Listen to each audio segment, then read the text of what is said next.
Good morning, good morning, good morning. Hey everybody, how you doing? Welcome to the Charles Matthews Morning Show. And I don't know about you, but I'm excited. It's over. The election's over. We have someone we can breathe again. So listen, I'm so happy to have my next guest on. I know she's bringing the power. I know she's bringing the fun. So if you want to know who I'm talking about, stay tuned. Let's go.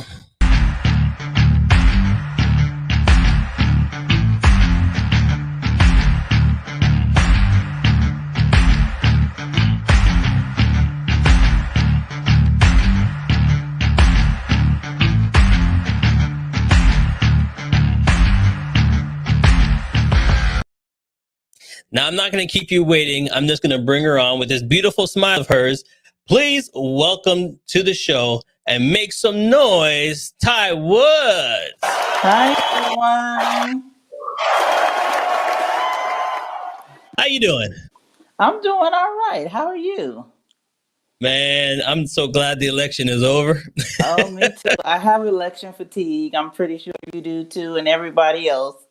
I'm so tired. I'm like, okay, if I got to see CNN one more time and don't see those, I'm like, that's it. Yes.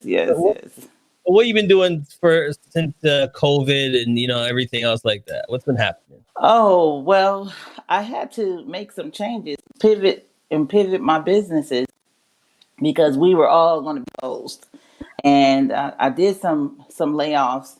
I did have to lay off some people, but when we pivoted our business strategy, I was able to bring some people back. So I'm excited about that and about what we're doing.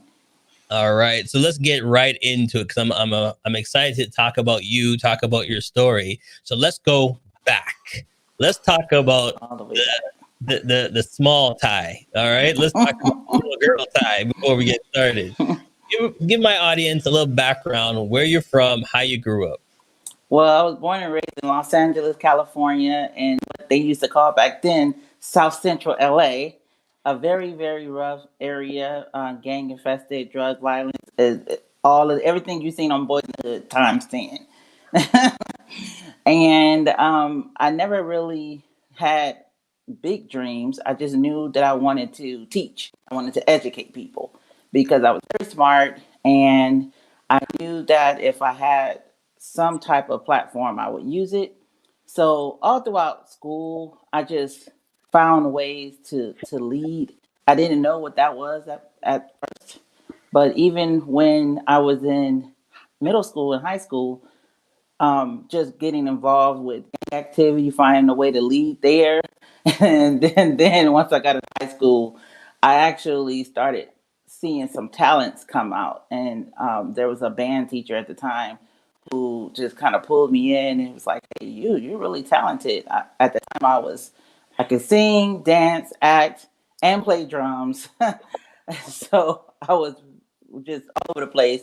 But he put me in these music programs and arts programs, and that's what kept me out of the gang activity. So even though I was a part of the gang, I wasn't a part of the gang activity because I was so busy.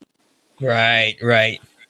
Idle hands, and that's what our parents always tell us, and we never understood what idle hands mean. You need Yeah. to do okay. Here, go do this. Yeah, and I just felt like there was something more for me. But when I went off to college, I thought it was going to be all fun and games. But I had a traumatic experience happen to me while in college, and again, I don't want to damper the show, but it was a traumatic experience that led me to a place where I was homeless, Okay. and I ended up living in a place called Covenant House, California. Okay. House is a homeless shelter for young people ages 16 to 24. And so they had one bed left. They let me come and stay in their emergency shelter. And I was like engulfed in just alcoholism and just a lot of risky behaviors. But I was involved with that because I was depressed. I found out that mental health issues is something that in the Black community you don't really talk about. You just like, oh, she crazy. But I was able to get help there. And because of that, was able to get clean. I've been clean for 20 years now. Woohoo! And And but that was where I kind of found my purpose, and so it led me to where I am today. And it's kind of hard for people to see like where I started and like, well, I was in a homeless shelter. Yeah, I was homeless, and even there, I was a leader. So let's touch on that. I know, my show is straightforward. People listen just to get inspired by people like you. But one thing we have to touch on is like what you said. We don't talk about it, and we Yeah. need to talk about it. So do you mind just sharing a one part where it made you feel that way? And like, was there's no programs at your time? Was there no people reaching out? Do you feel like you were just part of the system? What was it? It was economics. I felt like I couldn't afford to go to a psychiatrist or to go to a therapist. I thought that was for rich white people, Mm, so I never sought help. And then the education around it is taboo. So I remember my mom used to say something like, "Oh, that girl is 5150." Well, that's actually the code that the police use when they are encountering someone with mental health challenges. okay. And Okay. so they'll say, we need somebody 5150 going. And so it became a joke in Okay. that community that someone was 5150. But at the end of the day, I didn't want to be laughed at. I didn't want to seem like I was crazy and then get locked up. And that's what the stigma behind with mental health is, that you sometimes don't get help because you fear that Yeah. someone will lock you up and leave you in there. Yeah. There's nobody to say, listen, let me take you underneath your wing Hmm. to the steps. No, you're not going to get A, B, and C, but we're going to try to help you get to this level. So Right. you don't go there because you think, oh no, they're going to do something to me, or there's no steps, or there's no information. And like you said, how am I going to get over this?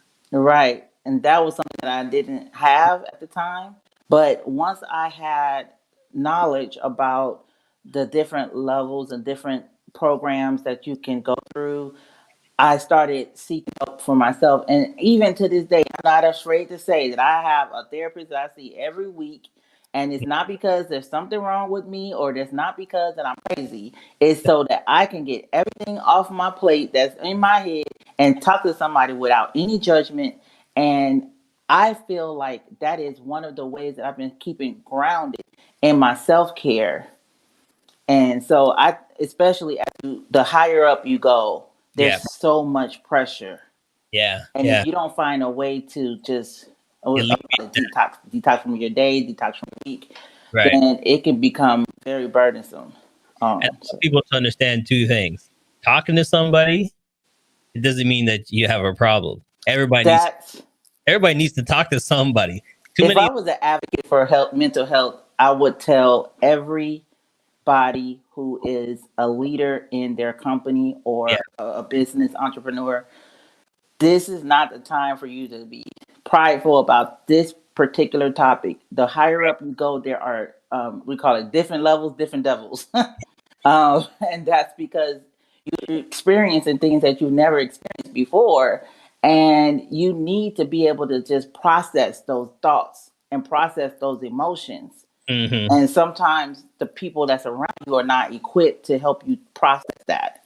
So I would highly recommend it as a part of your what I call my self care package. Right. And that's a beautiful note, because at the end of the day, a lot of our teens, I feel, are holding things back. You Yeah. know, pressure's out there and they're holding it in without putting it out. But what I want to show them now is the greatness that came out of you, because you took the chance. You weren't scared to say, hey, I need to talk to somebody. I need to do stuff. Now Yeah.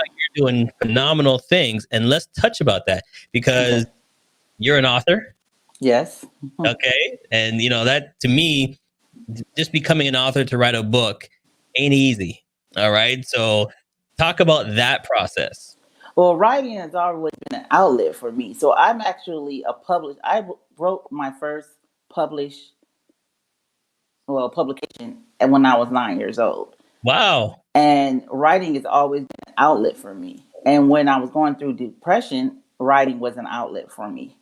So writing is just a way for me to express what I'm going through at the time. But now writing is a way for me to educate. Okay. So that's what the book that I just wrote is all about.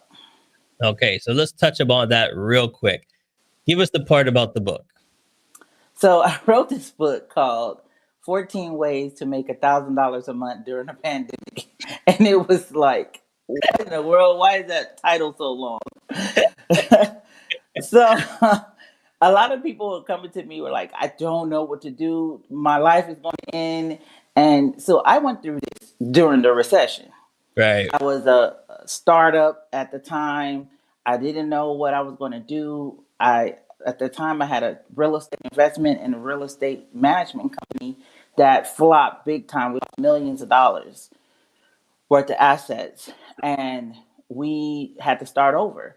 So when I lost my car was repoed. Now I never got evicted, but I had eviction notice on my door, and I didn't know what to do. So I started doing some of the things in my book during the recession.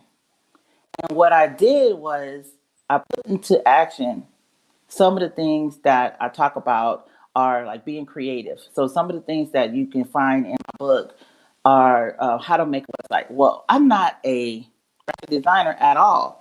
But what I did was I found people who needed graphic design services, and then I contracted that graphic design service to somebody who is a little cheaper. And, and then I became the intermediary between the buyer and the seller. Right. So that's something that I became really good at, and I started making a lot of money at it. That's just one of the ways that I did. Oh, I had an extra room in my apartment, in my house at the time, and I used my little small capital, my little smart credit card, and fixed up the room to prepare for Airbnb. We became one of the best, top selling Airbnbs in our city. Okay. Not because it was the hottest room ever. It was how creative the Hmm. space was. Right. So you gave them more than they expected. Right. So when you come to my Airbnb, honey, you gonna have coffee, snacks, towels, a mint on the towel. I mean, it was like a Hilton experience. Okay. And then I have a living room, a big living room. We didn't have any living room furniture. I was Okay. like, you know what? I'm gonna make this an Airbnb space too, but this is gonna be different. I bought an air mattress and I called it a crash pad. And in the listing, I put, "Hey, this is for somebody who just need a place to sleep. Maybe you're traveling, you just need a place to sleep. You don't want to spend $50 on a room. It was $20. Mm. Sleep, and you get out the next morning." That was what that was It's, for. it's just a And then crack. it Just a was a crack. crash pad. That's Yeah. exactly what it was. I made $700 with that crash pad, and people were like, "Oh my God, nobody's gonna stay there." I had regulars. I had regulars. So there are always a way. There's always a way. You just have to get creative about the strategy that you're using. Even during a pandemic, This is, somebody is making money, and this, that's what I wanted to talk about. right. So hold on. I have to cut you off right here. Okay. What I love about it is it's called the Compact Guide. Yes. Okay. Yes. Compact Guide. It's Yes. compact, but the title is 14 Ways to Make $1,000 a Month During a Pandemic. Yes. So the Comic Guide is a series of guides. So that's not the only one that we have. We have a series of guides, and the premise was like kind of. You ever heard of the books for dummies? Yeah, For yeah, yeah, dummies. yeah, yeah, So the compact guide was designed like that. We want to get different authors on there, and the whole premise behind it is like 30 pages or less. Look, GTTP, get to the point. yeah. I don't want to read about all your million stories. I want to know what to do right now, and that's what the compact guides was designed for. And so, coming in the future, we're going to be requesting authors to contribute to the compact guide in their particular field. Love it, love it. Because you know something, listening to your story, I'm smiling so much because that's how my business grew. You know, it's the same thing. So I know what you're doing, and that you have to be creative. You have Yep. to understand that there's people out there that have something that you need, Yep. but they forget that you are quality with something they need as well. So if Right. you put together, you can help each other out and move forward. So this is a great book, and I like how you said it. Get to the point. Yep. I don't want to read a book about how you started, where you went, 15 this, and then you got this one, and you get this, and then midway, page 92. Okay, let me Now tell we you. get to the meat. I'm like, get to the meat, okay? I already have ketchup on the bread, lettuce and tomato. The burger ain't ready yet. Let's get to the meat. Right. And so, one thing I've become really good at, and over the past 10 years, is how to make money. We call it business development in the business world. So now I not only make the money for my own businesses, but I show other entrepreneurs where the strategy, what strategy I use to make money for my business, to make my business grow, but also in the nonprofit sector, where you go to find grants and other funding. And so now I've become like this funding expert, but it's just because of trial and error and all of the time I've been looking for ways to make money. Okay, so where are you located? I'm located in Atlanta, Georgia, but of course, with the digital technology, I'm located all around the world, honey. There you go. So, there's contact, there's her sheet, there's videos. Now, I also saw when I did some research, you do different programs for all types. Tell us about the coaching. So the coaching was developed for growing business, or maybe they're a startup company. They need some strategies on. We have pricing strategies and growth strategies. There are marketing strategies. So you may not know what you need to do to grow, and we come in and we do an assessment, a business assessment, and we decide, okay, yeah, we're going to take you on as a client because we believe that you can grow, and that's where the coaching comes in. Now, on the nonprofit sector, it's specifically tailored around growth strategies for funding. So some people may have a nonprofit organization that they don't know how to get additional funding, or maybe they don't even know how to develop a board of directors. That's where that nonprofit coaching comes in. Okay. So we're going to, right there on the screen, we're going to talk about your consulting. You take complimentary 15 minutes just to know the client, to get to know the client, to see if it's a perfect fit. Right, because everyone is not a fit for us. We don't deal with ideas and concept pages. We only deal with companies that are real and are actually moving. And so, if they are in the conceptuality stage, will refer them out to another organization that helps with the startup phase. But right now, we are focusing on business growth, because at the end of the day, it's about economic development and what we can do to grow the economy. Okay, we're going to take a quick break, and when we come back, we're going to dive into. I'm going to pick your brain. I'm going to pick your brain and how we get some new tips that somebody might not even think about, and how this book is going to help them out. So stay tuned. We'll be right back. All right. CMJ Entertainment is a one-stop shop. CMJ Entertainment helps people do any type of events, and it's a marketing tool as well. So we'll cover everything from start to finish. If it's a wedding, we'll make sure your wedding is over the top. And if it's an event, we make sure that everybody gets information at the end of the day. Give us a call at 416-414-8964 or online, go to cmjent.com. Yeah.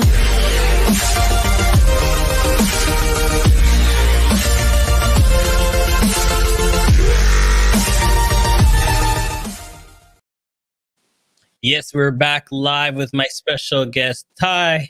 Ty, I need the hints.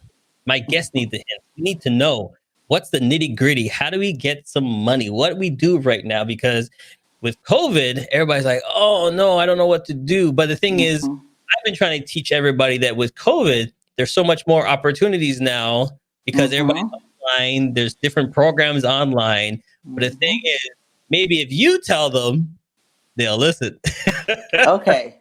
So I'm going to give you guys some nuggets. So in the US, we have government contracting opportunities.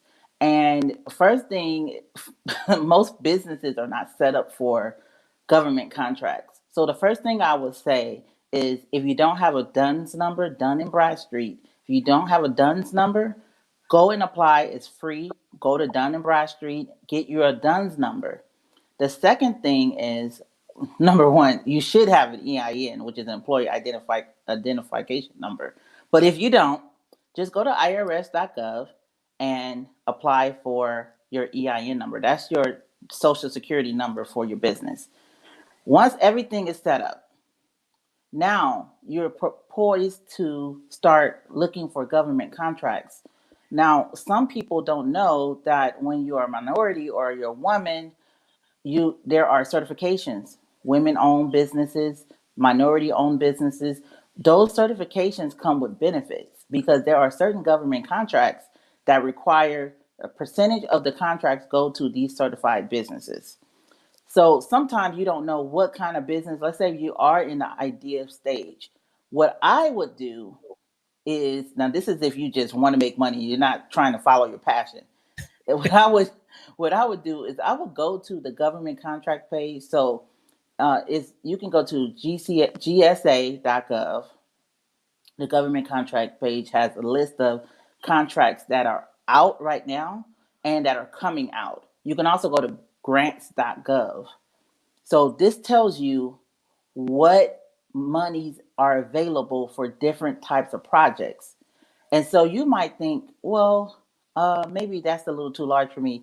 So then you can go to your state, local government, county government, or city government. Everyone has something called a procurement page. That procurement page is going to list upcoming bids or bids that have closed. Now, let me tell you about something about bids who have closed. Sometimes you can take a look at the company that they have given bids to. Now, if you're going to work a job as an entrepreneur, you better be smart about it. What I would do if I'm trying to get into the industry, I would look at the bids page and see who won a bid. Go to that company and apply for a job. Now, you are doing on the job training. Right. You're not working a job. So some people are like, I'm an entrepreneur. I don't want to work a job. Don't look at it as working a job. I understand. There, I'm not going to give the name of the company, but there's a major company that Mm-hmm. I worked for before I became an entrepreneur, specifically using this strategy specifically. I knew that I wanted to do what I'm doing now. So I went to that company, applied for a job, got the job. And during that whole time, the year that I was there, I was training for my business. Right. Getting the ins and outs, learning it, Yep, really learning it. doing. So I wasn't going through the rat race, just going clocking in. No, I'm learning everything. I'm sitting in on board meetings. I'm volunteering for committees, and they're like, "Oh wow, she's so helpful." Yeah, I was helpful because I was gathering information. Now I didn't use any of their proprietary information for my business, of course, unethical. Yeah, But what I did was I took the experience that I learned from there and was able to navigate around certain hurdles that I wouldn't have known about had I not had that job. exactly. So, They always say to you, well, you have an experience. mhm, How can I get experience if I don't get hired somewhere? Well, you exactly. have experience. Okay, well, here you go. Perfect Yep. example. Yep. So that's a great way to get your foot in the door. So now you have one thing, you have experience in the industry. And then the second thing is you have a contact. If you become, you may become friends with the owners or the managers. And now you have someone that you can possibly subcontract some Later work for later on on. if Right. you do it right. That's why you can't burn bridges. That's You can't, you never know who you're going to need. time out. Time out. All right. Let's repeat that right there. Woo-hoo-hoo. No, you have to make sure you don't burn bridges. Okay. So, no, you can't fire me. I quit. Well, okay. So at the end of the day, if you don't have any burnt bridges, you can be able to go back to that former employer and Yep. say, "Hey, I'm in the like you said, I'm in the event planning business. I see you have a corporate event coming up. Would you mind if I can compete for that contract?" Yeah. Now they know how great of a worker you were when you were with them, They said, Exactly. "Oh yeah, I know, I could trust them with this contract because they Yeah. were hard worker when they was with us." She knows Now, she knows yeah, how I roll. She knows how I do yep, my stuff. She's been there before. She's sitting on meetings, so she knows what I'm looking for. Great idea. exactly, exactly. So sometimes you may need to do something for free just Yep. so people can see what your work ethic is like. Yeah. I mean, I've hired interns, I've hired volunteers because their work ethic was such an impeccable level. I was like, I felt bad not paying them. So show what you're worth, and Yeah, things will follow. exactly, Okay, so exactly. here's the question then. Showing what you're worth now. You're doing great things. Your business is rising. You're giving advice. You got the book, everything. Look at you looking all lovely in your outfits on the website. I'm going to take you back. I'm the genie in the bottle. I've just taken you back to when you were 16 years old. Mhm. What are you telling your 16-year-old self? Don't give up when things get hard. Don't give up. Keep pushing. Keep fighting for your dream, and just know that your dream is right around the corner. You just have to keep going. Yeah, and that's the main thing. A lot of us give up too early. You know what I mean? Yeah. It's a daily grind, and we're like, we don't see it in the first 2 weeks, a month, and we're like, that's it, Mm. it's over. I'm like, baby girl, boy. We call that the around the office, and we said, okay, for all the millennials that's out there, there's a saying that said, "Oh, you're acting like a millennial," Okay. and that's because some millennials have this entitled, like, "Hey, I've worked for one month, I deserve to be the VP." Yeah. It's like, come on now, you got to pay some dues around here. Do you even know what's the code for the photocopier? Do the janitor's name? Okay, Right, no? right. Well, keep trying. So that's what we're trying to teach the younger generation, is that there is going to be some sweat equity that you have to put in, but guess what, it's going to be worth it, and in the end it's going to be worth it because you'll have the life that you always wanted when you work hard and now you don't have to, like, you can work smart too. Some people develop programs and apps and different ways to generate income, and it doesn't take a lot of effort. Right. Well, that's great too, but there's going to be some type of sweat equity that you put in the beginning in order to get the life that you want in the end. Right. All right. You ready? It's called Hmm. rapid fire. Are you ready for this? Correct. All right. Here we go. Favorite song? Um, I want to rock with you, Michael Jackson. Okay. Favorite food? Macaroni and cheese. Okay. Favorite book? The Compact Guys. Okay. I was checking on that one. I was checking on that one. Favorite sport? Basketball. Okay. If you could tell anybody one thing about your business before they get into it, what would you tell them? Don't jump until you're ready. Okay. And what is your hidden talent that nobody knows about? Ooh. A lot of people don't know that I know how to sing. Okay. See? So, see, I should have asked these questions in the beginning because I got some background music for you. I'd be rocking. Oh. All right. And then I've never been to Atlanta. All right. What are you cooking for me? Where are you throwing down? Well, most likely I will order DoorDash because I'm not a big cooker at all. I will order something for you. But if you come to Atlanta, you have to try the soul food. This is the South, and you have to try the soul food here. It is delicious. So you're gonna have some collard greens and macaroni and cheese and some pork chops, and you're gonna gain about 5 pounds. That's that's all right. Listen, I love your spirit. I could tell that Thank you. you've come a long way, and I could see Yeah, it coming off of you, and you're doing phenomenal things. So thank you. congratulations, congratulations. But before I let you go, we do one thing here on the show. It's called the Queen Wave. This is your opportunity to say hi to anybody, your shout outs. This is your what I call your time to do the BET Awards. Anybody, well, anybody there first you of wanna say? all, I like to give all glory to God. Without him, none of this would be possible. There you go. But I would like to thank my awesome team from Ivan, my publicist, passionate, my marketing and branding, my husband Chris, and my family who allows me to stay up late at night with all these business ventures I have. And then of course the team at Artportunity Knocks, which is the foundation that I am currently working at, that I founded. Man, they're doing an amazing job during COVID, serving the families. And I just want to thank them for holding down this organization. And it's just amazing what a great team could do. So thank you all. All right. Well, listen, thank you so much for taking the time to coming on the show. We really appreciate it. Thank you for inviting me. I appreciate it. Not a problem. We'll see you next time. All right. Bye. Now, listen, were you listening to the tips? I know it might be different from where you are. You know, some of those tips might not apply to you where you live, but if you were listening, those tips can apply to you, because she was showing you different ideas and different ways of not just sitting around.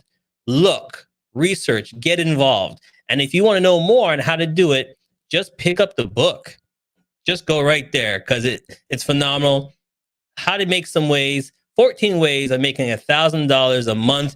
I know you're thinking about it right now. Go get the book. You can buy it on the web. Her website is right there. You can buy it right there. Don't hesitate. What are you waiting for? You want to make some money or not? Listen, like same thing I always tell you, you didn't have to watch, but I'm glad you did.